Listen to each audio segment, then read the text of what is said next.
Las historias de avistamientos de ovnis y encuentros con supuestos extraterrestres abundan en el mundo. Y entre esas historias hay unas que son escasas, poco frecuentes o muy raras. Y ellas hablan de seres intraterrestres o intraterrenos, como también lo llaman. Entidades que supuestamente viven en el interior de la Tierra, humanoides que se dice hacen parte de una presumida civilización subterránea muy evolucionada. Buscando a Neshken, el astronauta de piedra. Los intraterrenos de Zarzal. Una entrevista con Dayaini Castillo. Daya. Colombia, en el norte de Sudamérica. Municipio de Zarzal en el departamento del Valle del Cauca, un lugar que se está haciendo famoso en el mundo por raras historias de seres intraterrenos. Noticias de prensa. diarioelpaís.com.co. Dicen que se presentan casi a la madrugada, que emiten sonidos similares a los de un radio e incluso han hablado con ellos. Portal 90minutos.co. Noticiero. Revuelo en Zarzal por presunta aparición de ovnis. Los habitantes de la vereda Guasimal, ubicada a 5 kilómetros del municipio de Zarzal, afirman haber visto objetos voladores y seres extraterrestres que se movían a grandes velocidades. Una noticia que tiene que ver, como ustedes ya lo han visto, con un sitio donde aparentemente suceden cosas raras, no hay ninguna prueba. Daya Castillo está con nosotros, nos está acompañando. Ella es investigadora, conferencista, habla mucho sobre el tema de los ovnis y tiene que ver algo con su investigación este pueblo que hemos mencionado. ¿Qué se sabe? ¿Qué es lo que sucede en el Zarzal? Sí, Roberto, mira, ahí se suceden varias cosas interesantes. Es un caso en Colombia que viene hace 3 años, desde el 2015, y se cuenta por los pobladores que han visto unos seres que son negros, que miden aproximadamente 2,30 metros. Se les han aparecido a varias personas en sus fincas, en sus viviendas, siempre es al caer la tarde, en la noche, y ellos lograron grabar unos audios de estos seres y tienen una particularidad en su voz. Su voz es robótica. Eso es algo que no lo había escuchado en ninguno de los casos o experiencias de misterio en el mundo. Ellos cuentan que estos seres tienen como una máscara, como un traje, que son muy grandes y que también hacen unos saltos de 2 o 3 metros y corren también muy rápido, que si un ser humano va tras ellos no es fácil alcanzarlos. Es muy particular. Digamos que no hay, en los acercamientos que han tenido los pobladores a estos seres, no hay un mensaje contundente, algo específico que quieran. Ellos cuentan que se acercan y hacen un sonido muy similar como a pedir el agua, como agua, agua, y ellos en varias ocasiones les acercaron agua a estos seres y no la recibían. Entonces debe ser algún tipo de idioma, código, algo que quieren decir. Sin embargo, en esos audios que circularon en algún momento, hablan perfectamente el español. Y sí cuentan ellos que llevan más de 5.000 años en ese territorio, que ellos viven en unas cuevas o bajo la tierra, como una ciudad interna, y que siempre han estado acá, en este espacio en Colombia, ahí en el valle. Es particular, sorprendente al mismo tiempo, porque no se habla de naves que las hayan visto, naves extraterrestres, ovnis como tal, ni tampoco un contactado. Varias personas lo vieron. Eso es algo que no había sucedido antes. Los pobladores sintieron algo de temor porque no son seres como los hemos visto antes. Es un caso único en el mundo, no he tenido ninguna referencia acerca de ellos. Parece que tuvieran como un exoesqueleto, una armadura, porque cada vez que ellos saltan varios metros y traspasan, porque esos son los pobladores también cuentan que traspasan las cercas o saltan árboles o distancias muy, muy grandes, se siente cuando caen en la tierra. Entonces es como si fuera un peso muy grande cada vez que ellos caen. Es muy curioso porque normalmente los seres extraterrestres tienen otras características físicas. Ahí aparentemente se podría dar como una hipótesis que estuvieran como dentro de un traje. Y cabe la pregunta de por qué se esconden o por qué usan ese tipo de traje, por qué no se dejan ver. Dentro de la información que cuentan los pobladores, ellos dicen que ya llegó una etapa en el ser humano donde ya no hay nada que hacer. Hablan de una destrucción del planeta cercano al 2035. Eso también es una fecha aparentemente que coincide con otras profecías de otras culturas o de otros contactados. Y dicen que ya se hizo absolutamente todo en el planeta y que se le dio al ser humano suficiente tiempo como para que reaccionáramos, pero que el cambio climático y la contaminación ambiental nos ha llevado hasta este supuesto fin de la raza humana. También cuentan que ellos solicitan hablar con la semilla y que buscan la semilla. Los pobladores sí preguntan que qué es la semilla, que a qué se refieren con eso. Entonces dicen que la semilla podría ser cualquiera del ser humano si trabajaran en sí mismos.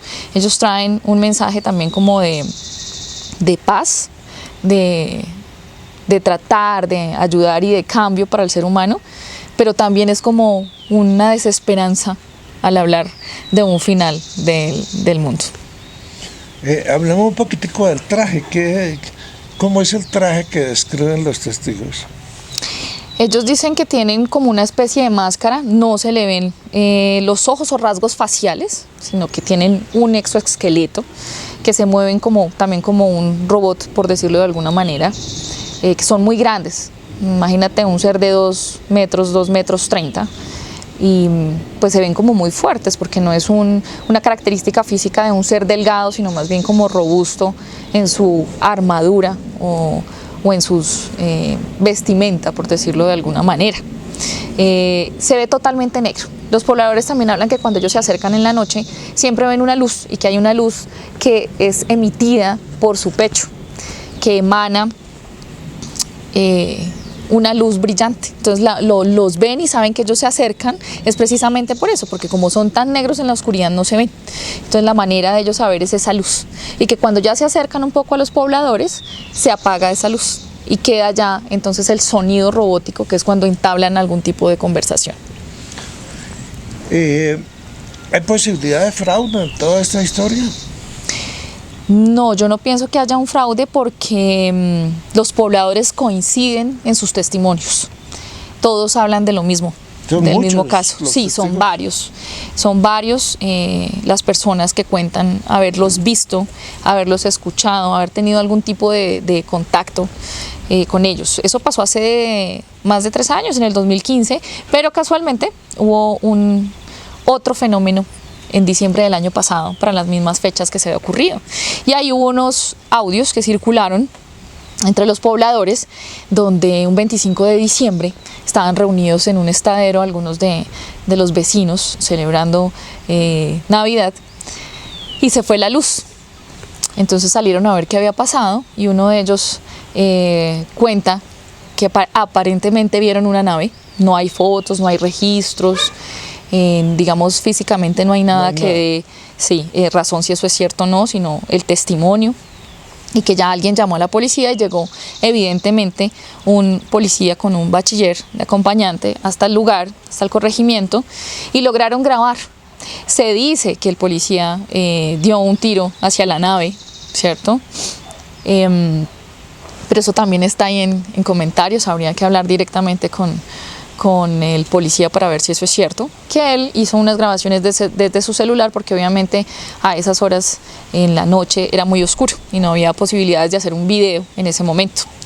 Él se acercó a un lugar, a una casa de uno de los vecinos, tratando de acercarse a estos seres y entablar algún tipo de comunicación verbal con ellos. En los audios, que yo tuve la oportunidad de escucharlos, Se habla como, bueno, ¿por qué están aquí? ¿Hace cuánto están aquí? ¿De dónde vienen? Y comentan precisamente que llevan más de 5.000 años acá y que están en esa zona intraterrenos. Esos casos de los extraterrestres o seres intraterrenos son muy pocos, digamos, lo que se conoce. Me atrevería a decir que son seres oscuros, porque un ser de luz no se presenta ante una comunidad de esta manera ocultándose, ¿sí? Siempre es y dando un mensaje real hacia la comunidad. En este momento no se volvieron a presentar otro tipo de casos después de esa fecha, después del 25 de diciembre. Hubo gente que intentó como comunicarse con ellos o que hubiera otro tipo de mensaje, pero no lo hay. Hay como una romería hacia ese sitio. ¿Eso Sí. es bueno? No, mira, los pobladores cuentan precisamente que hace 3 años que se hizo la investigación y que fue mucha gente por el fenómeno y la intriga y el misterio a este lugar. Pues hubo más de 1.000 personas y también invadieron esos espacios y esas fincas y dañaron obviamente los espacios, las casas, dejaron mucha basura, hubo pérdida de ganado. Hubo robos, entonces ellos sí estaban muy desilusionados porque pues la gente no cuida y dañan absolutamente todo en el espacio. Hubo mucha gente esperando ver algo que nunca ocurrió y para esta fecha ellos también tenían como esa angustia de que llegara una cantidad de gente a destruir los espacios. Este tipo de fenómenos atrae a la gente por el misterio, pero yo aconsejo que eso no se haga porque uno no sabe específicamente qué tipos de energías o seres son los que están detrás de este tipo de experiencias. Ya, muy buena la acotación o las aclaraciones sobre este tema que tú has investigado y del cual el país y el mundo saben muy poco. No hay certeza, no hay pruebas, no hay nada que ratifique que sea un hecho real del tipo ovni o un fenómeno extraño allá en el Zarzal. Tú das conferencias sobre estos temas, ¿cierto? Sí, en el momento estoy dictando unas conferencias, hemos empezado con grupos pequeños muy interesantes, donde abrimos el espacio a contar la historia de mi papá, de Enrique Castillo Rincón, contactado en los años 70, y además también abrimos un espacio de preguntas, ¿no? Preguntas y respuestas acerca de estos temas. La intención es ir ahondando en su experiencia y más del hecho de que fue contactado y estuvo en una nave y por 5 ocasiones, es en la información que hay detrás.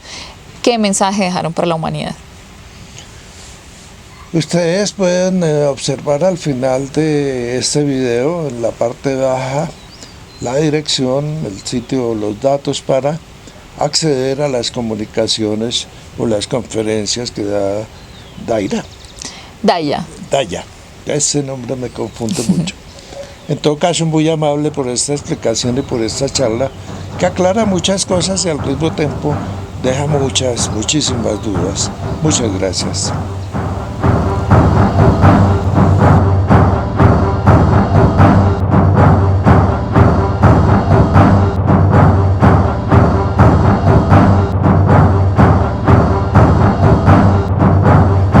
Buscando a Neshken, el astronauta de piedra.